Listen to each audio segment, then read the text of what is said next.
যুদ্ধবিরতির প্রস্তাবে যুক্তরাষ্ট্রের সঙ্গে ইরানের দ্বিতীয় দফার বৈঠক নিয়ে এখনও সংশয় কাটেনি।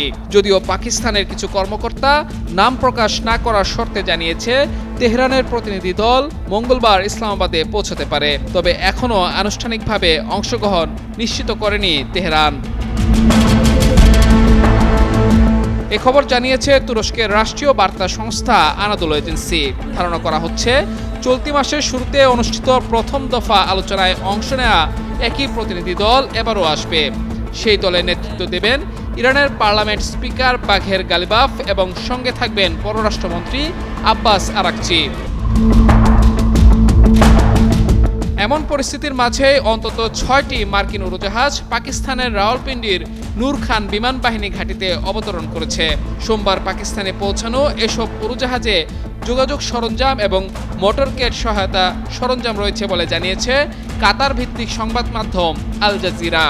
এক প্রতিবেদনে সংবাদ মাধ্যমটি জানায়, পাকিস্তানে অবতরণ করা এসব উড়োজাহাজের মধ্যে অন্তত ২টি সোমবার অবতরণ করেছে এবং বাকি ৪টি গত ৪৮ ঘন্টার বিভিন্ন সময়ে সেখানে পৌঁছেছে।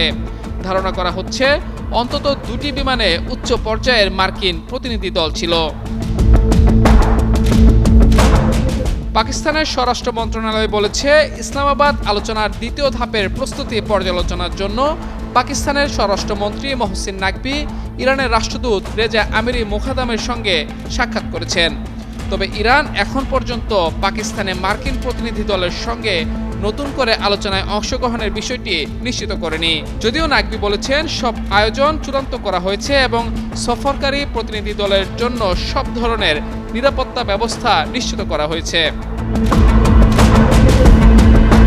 এদিকে মার্কিন প্রতিনিধি দলের আগমনের সঙ্গে সঙ্গে পাকিস্তান সরকার ইসলামাবাদ এবং রাওয়ালপিন্ডিতে নিরাপত্তা জোরদার করে লকডাউন জারি করেছে। এতে জোরালোভাবে ধারণা করা হচ্ছে যুক্তরাষ্ট্র ইরান উচ্চ পর্যায়ের দ্বিতীয় দফার আলোচনা অনুষ্ঠিত হতে যাচ্ছে। গত ১১ ও ১২ এপ্রিল প্রথম দফার বৈঠক যে ৫ তারকা হোটেলে হয়েছিল, সেই হোটেলের দিকে যাওয়ার সব সংযোগ সড়ক ইতিমধ্যে বন্ধ করে দেওয়া হয়েছে। ধারণা করা হচ্ছে দ্বিতীয় দফার বৈঠকও সেখানেই অনুষ্ঠিত হবে। মাহমুদুর রহমান, যুগান্তর নিউজ।